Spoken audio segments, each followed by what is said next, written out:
Nih, tipsnya setan nih ya, biar kita bongkar-bongkaran pokoknya. Kita kalau mau baca Quran, kita mau yang paling gampang dah, mau sholat duha. Pagi-pagi nih, waktunya ada, semuanya ada, suami udah berangkat pergi kerja, anak udah pada sekolah nih, waktunya duha nih. Kita mau sholat nih, setan bilang kayak gini nih, tar aja. Udah nggak usah duha dah, nggak usah duha. Pertama dia bakalan bilang nggak usah duha, nggak usah, gitu kan? Mendingan angkat telepon aja, mendingan ini aja, mendingan itu aja. Masak dulu, masak penting, masak penting, gitu kan? Pokoknya dia sibukkan kita sampai kita ninggalin gitu. Betul? Sering? Apapun aja yang mau kita kerjain dari kebaikan, langkah setan pertama tuh ngalangin kita dari kebaikan tersebut. Dah nih kan, kita lawan tan. Saya harus duha. A'udzubillahi minasyaitonirrajim.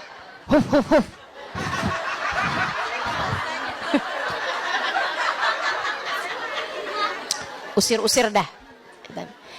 Salat nih kita nih doa nih. Baru wudhu nih, setan gini. Iya tapi ntar aja. Si lama waktunya. 6:30 loh. Masih jam 7. Waktu terbaik. Ini pinter banget setan. Terbanget, lebih pinter daripada kita. Lebih pinter daripada Ustaz Alim. Ya gak ada kemana-mana saya dibandingin sama setan teman-teman.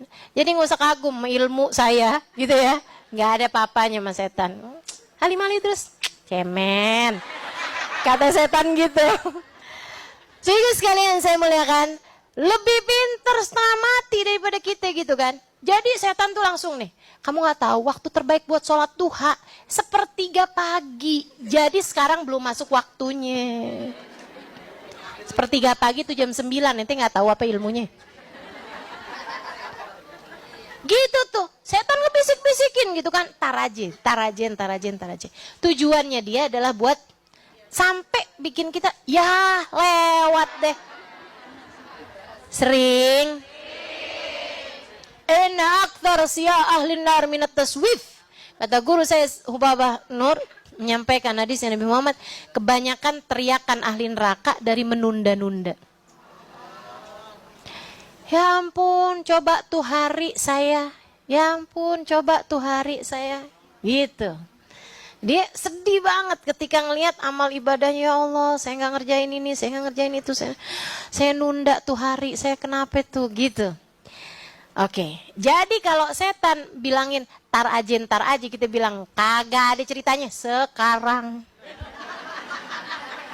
Lawan dengan kata-kata sekarang. Kenapa gitu? Ya entar aja, kita nggak tahu apa yang terjadi. Daripada main entar-entaran lebih baik sekarang. Daripada entar-entaran lebih baik segerakan. Gitu ya. Kita pun wudhu, mulai sholat duha nih. Setan masuk lagi. Dia bilang, sholatnya yang cepet dong biar keburu banyak rokaat. Biar dapat banyak rokaat, sholatnya cepetan. Jadilah kita gitu. Kayak orang beling satan sholat. Bismillahirrahmanirrahim. Alhamdulillahirabbil alamin maliki yaumiddin. Iyyaka na'budu wa iyyaka nasta'in. Ihdinas siratal mustaqim siratal ladzina an'amta 'alaihim ghairil maghdubi 'alaihim waladdallin. Amin. Kata malaikat Raqib, malaikat Atid, dia baca apaan sih? Kayak Fatihah tapi kayak bukan ya. Buru-buru bener, Masya Allah. Ada yang begitu? Gitu tuh, kerjaan tuh. Kita baca Quran disuruh cepet-cepetan sama dia. Kita baca apa aja, sholawat, masuk cepet-cepetan. Ntar nih tanggal 10 nih, tanggal 1 nih besok nih. Bagus kita buat baca ayat kursi 360 kali. Diawali dengan Bismillahirrahmanirrahim. 360 kali. Itu begitu kamu mau kerjain tuh, tar aja. Begitu kita tetap pegang nih tasbih, kita mulain baca nih, dia akan datang. Bismillahirrahmanirrahim. Cepet banget gitu. Dengan pikiran buruan, biar keburu 360, biar cepet selesai 360. Masih banyak kerjaan kita. Gitu tuh ulahnya setan. Ulahnya setan tuh. Pokoknya kamu inget-inget aja tuh kayak gitu.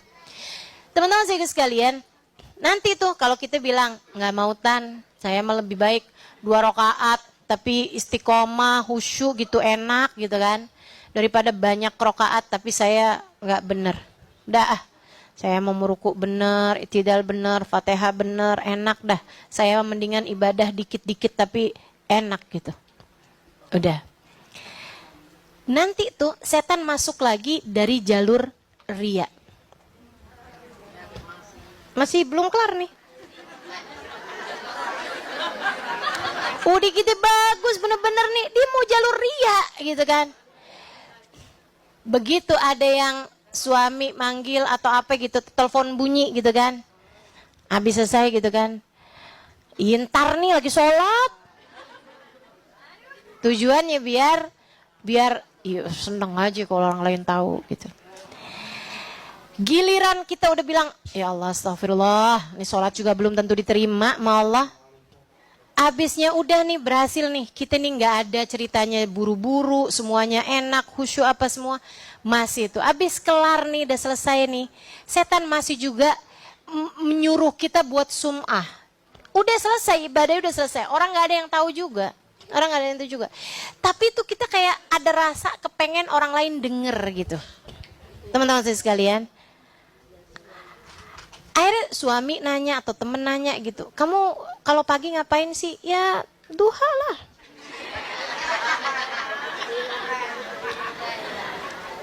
Seneng buat cerita tentang amal ibadah kita gitu, seneng gitu. Maksudnya biar kenapa tuh? Biar berkurang pahalanya. Karena orang kalau ibadah rahasia dibandingkan dengan ibadah terang-terangan 70 kali lipat bandingannya. Nilai pahalanya. Andai udah nggak berhasil juga nih, kita kirain udah kelar nih kan, masih ada tips terakhirnya setan. Setan menempuh jalan masukin ujub dalam hati kita. Ujub itu teman-teman nggak harus diomongin, nggak harus diperlihatkan, tapi dalam hati, dan nggak harus ada perbandingannya bahkan. Nggak harus ada orangnya gitu. Kalau sum'ah, riya itu kan ada lawannya. Enggak, ini mah ujub tuh sendiri aja. Ngerasa kayak yang alhamdulillah sejak kapan ya saya tuh soleha. Abis mulai kenal Ustazah Halimah sih kayaknya. Gitu. Ngerasa diri tuh kayak kalau apalagi kalau ngelihat orang yang auratnya terbuka gitu kan. Kesian tuh ya. Kesian. Ya udah deh, kita doain aja ya, mudah-mudahan dia juga dapat hidayah kayak kita. Kayak yakin-yakin bahwa diri sendiri tuh udah dapat hidayah gitu. Kayak yakin-yakin bahwa diri ini pasti surga, sementara dia pasti neraka gitu. Serem. Setan tuh, setan. Nah, terus gimana tuh caranya tuh? Belum tahu saya akhir kehidupan saya kayak apa. Ingetin terus aja kayak gitu. Tiap kali diri merasa lebih baik daripada siapapun, ingetin diri, akhir hidup belum pasti, Husnul khatimah. Apakah husnul khatimah akhir kehidupan kita? Ataukah akhir kehidupan kita naudzubillah dalam keadaan su'ul khatimah? Kita nggak pernah tahu. Alhamdulillah kita Allah Subhanahu wa taala pilih saat ini beriman, saat ini di jalan taat, saat ini mengerjakan perintah-perintah Allah Subhanahu wa taala. Akan tetapi akhir kehidupan kita nggak pernah tahu, teman-teman sekalian.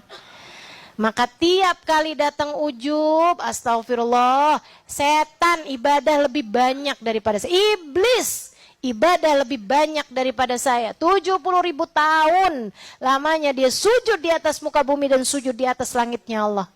Akan tetapi ketika diri merasa lebih baik daripada Adam, Allah pun hancurkan dia dengan sehancur-hancurnya. Gak ada manfaatnya apa-apa. Maka tinggal bilang aja, wahai diri, kita gak pernah tahu apakah Allah ridho pada kita atau enggak. Terus tawadhu, teman-teman.